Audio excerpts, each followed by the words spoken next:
Hello दोस्तों, आप सब कैसे हैं। आज हम पाठ्य योजना संख्या 15 वैसे मैं आपको 30 पाठ्य योजना टोटल साइंस का बताऊंगी, टोटल मैथ का। ये साइंस का है जो उष्मा है।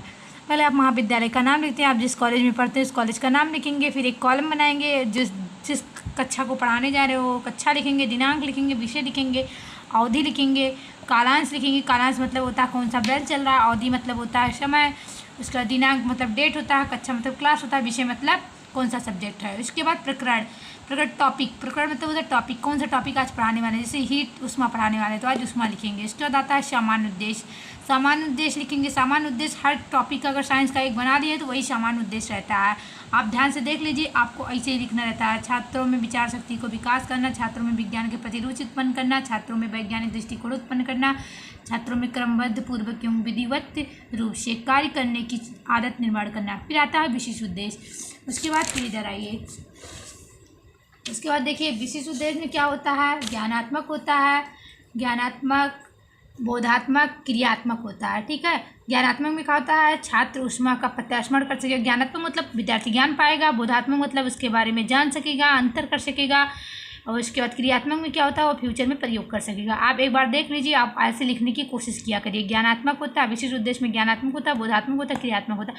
सामान्य उद्देश्य सभी टॉपिक के लिए एक होता है, लेकिन ज्ञानात्मक, बोधात्मक, क्रियात्मक में ये होता है। उसके बाद आता है सहायक सामग्री। सहायक सामग्री मतलब जो कॉलेज में मौजूद है उसको नहीं लिखेंगे। चाक, डस्टर ये सब नहीं लिखेंगे। रोलर बोर्ड हुआ, संकेतक हुआ, चार्ट हुआ, ये सब लिखेंगे जो टीचर अपने साथ लाता है। उसके बाद पूर्व ज्ञान, बच्चे को क्या उस टॉपिक के संबंधित कुछ ज्ञान है तो हम उष्मा पढ़ाने जा रहे हैं तो छात्र छात्राएं मौसमी तथा ठंड गर्म के बारे में सामान्य जानकारी रखते हैं। उसके बाद यहाँ आता है, उसके बाद हम लोग लिखते हैं प्रस्तावना प्रश्न। क्या लिखते हैं, प्रस्तावना प्रश्न। प्रस्तावना प्रश्न में क्या लिखेंगे, छात्राध्यापिका कथन, विद्यार्थी क्रिया। आपको माइक्रो टीचिंग पढ़ाया गया होगा कि माइक्रो टीचिंग की तरह होता है। तो इसमें क्या करेंगे, इसमें पहले आप छोटा छोटा क्वेश्चन करेंगे ताकि बच्चे का क्लास में मन लगने लगे। जैसे बोले किसी बर्तन में पानी भरकर कहाँ रखने पर बर्तन तथा पानी का ताप बढ़ जाता है। तो जलते ताप पर कोई बच्चा बताएगा, गैस चूल्हे पर कोई किसी पे बताएगा। ठीक है, जलती स्टोव से ऐसी कौन सी चीज़ निकलती है जिसमें बर्तन तथा पानी का ताप बढ़ जाता है। तो नीली लौ निकलती है जिससे गर्मी का ताप बढ़ जाता है। बच्चा से बताएगा नीला कलर का होता है, वही निकलता है, उससे बढ़ जाता है। नीली लौ को वैज्ञानिक भाषा में क्या कहते हैं, उष्मा। बच्चे को इतनी जानकारी थी उष्मा क्या है, अब बच्चे को यहाँ पे समस्यात्मक बन गया। फिर हम अपने आएंगे उद्देश्य कथन में। उद्देश्य कथन मतलब बच्चे से कहते हुए बोलेंगे, बच्चों आज हम जा रहे हैं उष्मा का अध्ययन करने। तो फिर प्रस्तुतिकरण करेंगे। फिर यहाँ पे लिखेंगे शिक्षण बिंदु, यहाँ पे छात्राध्यापिका कथन, यहाँ पे विद्यार्थी क्रिया, यहाँ पे श्यामपट्ट लेखन। ठीक है दोस्तों, उसके बाद देखिए विकासात्मक प्रश्न लेते हैं। बच्चे का मन लगे, बच्चों से पूछेंगे मौसम कितने प्रकार का होता है, बच्चा बताएगा सर, गर्मी, सर्दी, बरसात आदि। फिर बच्चे से पूछेंगे प्रश्न दूसरा, हम सर्दियों में ऊनी कपड़े क्यों पहनते हैं। तो सर्दी में बच्चों के लिए उष्मा प्राप्त होता है, बताएंगे। फिर ऊनी कपड़ों से हम नहीं, सर्दियों में ऊनी कपड़े क्यों पहनते हैं, सर्दियों में ऊनी कपड़े गर्म करने के लिए पहनते हैं। तो फिर ऊनी कपड़े हमें क्या मिलता है, ऊनी कपड़े से हमें उष्मा मिलता है। सही, देखिए यहाँ पे सर्दी से बचने के लिए बचाएंगे, आप ध्यान से देख लीजिएगा। फिर देखिए उष्मा के विषय में आप क्या जानते हैं, तो यहाँ पे बच्चा हो जाएगा मौन, उसको कुछ नहीं पता, निरुत्तर हो जाएगा।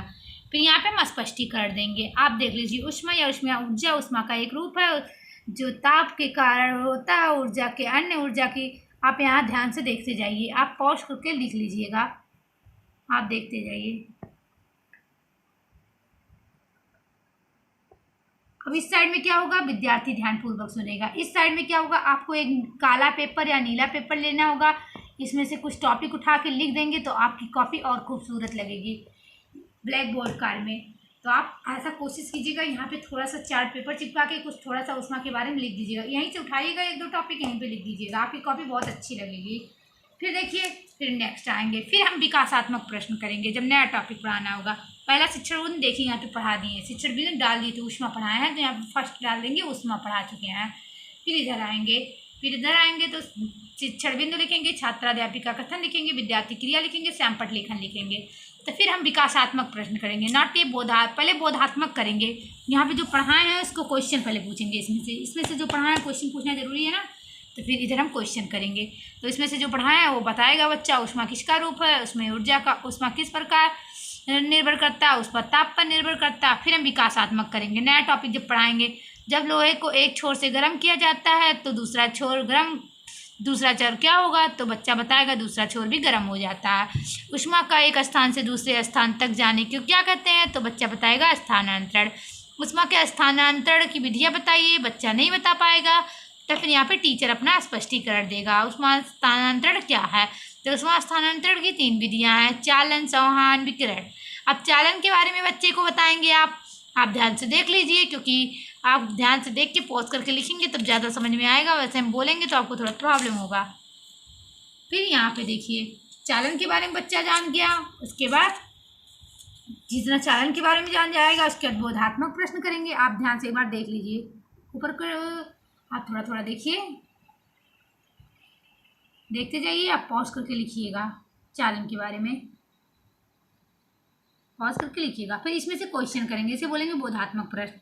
इसमें से जो क्वेश्चन करेंगे वही क्वेश्चन होगा। चालन विधि में ऊष्मा स्थानांतरण किस प्रकार होता है, बच्चा बताएगा एक अणु से दूसरे अणु की ओर होता है। ठोस पदार्थों में ऊष्मा का स्थानांतरण किस विधि से होता है, चालन विधि से होता है। बच्चा पढ़ा है यहाँ पे तभी बता पा रहा है। फिर नेक्स्ट आएंगे, उसके बाद नेक्स्ट करेंगे विकासात्मक प्रश्न। यहाँ बच्चा नहीं बता पाएगा, उसमें कि स्थानांतरण की संवहन विधि को समझाइए, बच्चा नहीं बता पाएगा। फिर यहाँ पे संवहन विधि के बारे में हम लिखेंगे, धीरे धीरे करके आप लिखिएगा। आप ध्यान से एक बार देख लीजिए, दूसरा टॉपिक उसमें संवहन डालेंगे। फिर यहाँ नेक्स्ट आ जाइए, यहाँ पे शिक्षण बिंदु डालेंगे। उसके बाद उसके बारे में जितना है संवहन के बारे में लिख के उससे क्वेश्चन कर लेंगे। आप ध्यान से देख लीजिए, आपको पॉज करके लिख लीजिएगा। तो फिर ऊष्मा का स्थानांतरण तरल पदार्थों में होता है, इसका एक क्वेश्चन बना दिए।